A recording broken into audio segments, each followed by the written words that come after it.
Λοιπόν, δεύτερο επεισόδιο και δεν μπορώ να πω ότι γίνεται κάτι ιδιαίτερο.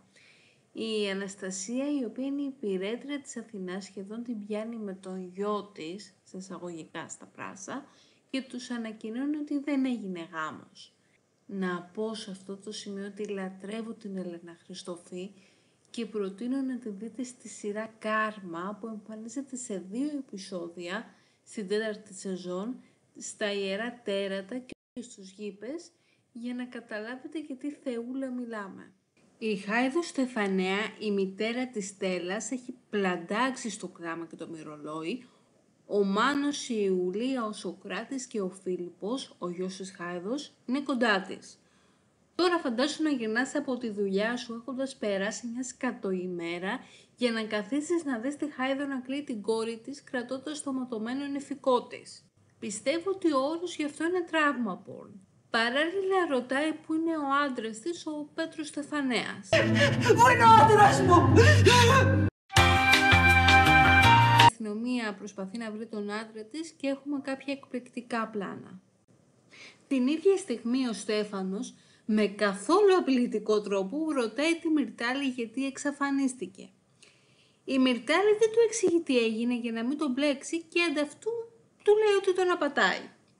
Την παρατάει εκεί και αυτή είχε ένα flashback, το οποίο τράβηξε κάμποσα λεπτά. Γενικά τα flashback δεν τα τσικουνεύονται σε αυτή τη σειρά. Και θα την πω την αμαρτία μου, δεν την νιώθω τη χημεία μεταξύ τους. Ο Ισίδωρος βάζει όλους τους εργάτες να ψάχνουν για το σύζυγο της Χάιδος, το οποίο είναι εκτός του ωραρίου τους. Από εκεί ξεσηκώνουν κάποιοι ιδέες για 13ωρο. Εν τω μεταξύ λατρεύω που η Μαργαρίτα σερβίρει με τη μαλούρα μπροστά. Μάζεψε τα Μάρη. Και δεν το λέω μόνο εγώ, έτσι. Στα σκουφάκι. Όχι εκεί, και άμα πέσει και μια τρίχα. Και είναι ιδιαστικό. Να μην ο άλλος λέει πώς θα φάω από τα χέρια της. Να θέλει να λυμπίζεται, να θέλει να τρώει. Ο Αλέξης, ο γιος της Μαργαρίτας, γουστάρει ξεκάθαρα την ελευθερία Παύλα Μυρτάλη, αλλά η μάνα του το ξεκόβει. Βλέπουμε και τον αστυνόμο Κουράκο, ο οποίος προσπαθεί να εξιχνιάσει το φόνο της Στέλλας.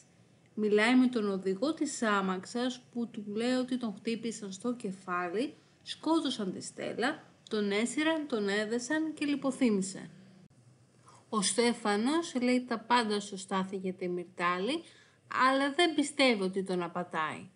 Η Μαρίνα λέει ότι την πονάει ακόμα που χώρισε κάποτε με τον Μάνο. Κάτι μου λέει ότι άκρη αυτή θα πάει η Στέλλα.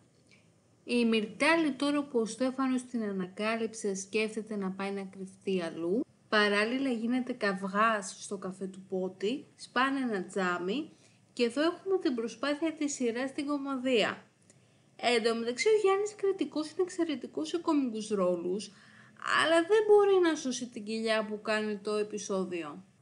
Ο Στέφανος πάει να βρει τη Μαρίνα και για μια ακόμη φορά της τα πρίζει. Μας έχεις σπάσει τα αρχίδια, αυτό μας έχεις κάνει! Και για κάποιο λόγο πιστεύει ότι αν βρίσει τη Μυρτάλη στην κολλητή της θα γίνει κάτι. Ο Κωνσταντίνος, ο συμβολιογράφος, επισκέπτεται την Αθηνά στο σπίτι της και εδώ είτε της την πέφτει είτε κάτι έχει υποψιαστεί για αυτήν και το γιο της. Ο Αποστόλης, ο αδερφός της Ανούλας, επισκέπτεται τους Βρετάκους για να τους πει ότι δεν βρήκαν τον Πέτρο Στεφανέα που έψαχναν. Η Μυρτάλη έχει ένα ακόμη flashback όπου ο πατέρας της πριν τη φωτιά της λέει ότι κινδυνεύει και να φύγει.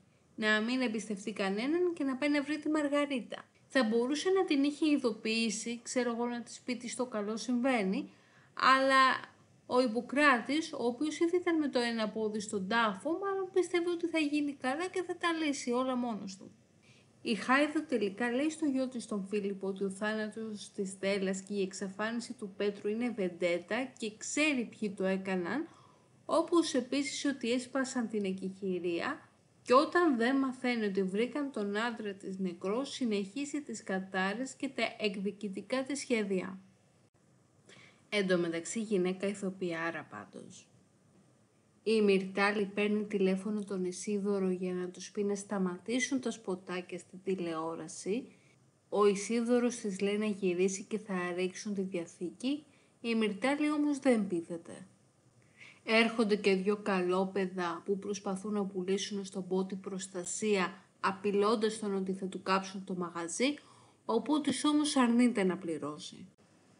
Ο Δημήτρης από το πουθενά αρχίζει να φλερτάρει την Άννα, το οποίο δεν νομίζω να εκτιμήσει η Αθηνά. Η Αθηνά ενημερώνει τον Δημήτρη ότι επικοινώνησε η Μυρτάλη και ο Δημήτρης αναστατώνεται. Η Αθηνά του εξηγεί ότι τα περιθώρια στενεύουν για τη Μυρτάλη, ενώ παράλληλα αναγκάζει την Αναστασία να μετακομίσει στο σπιτάκι του κήπου προκειμένου να έχει το πεδίο ελεύθερο με τον Δημήτρη. Με την τύχη που έχει η Αναστασία, πώς δεν την κλείσανε και στο υπόγειο. Η Μαργαρίτα πιάνει τη Μυρτάλη στο σπίτι της να ψαχουλεύει και για κάποιο λόγο δεν καταλαβαίνει ότι είναι η ελευθερία. Και κάπως έτσι τελειώνει το δεύτερο επεισόδιο. Δεν μπορώ να πω ότι είχε το πασάζ του πρώτου, βέβαια το πρώτο έπαιζε αρκετά βαρύ, έτσι. Τα λέμε στο επόμενο επεισόδιο.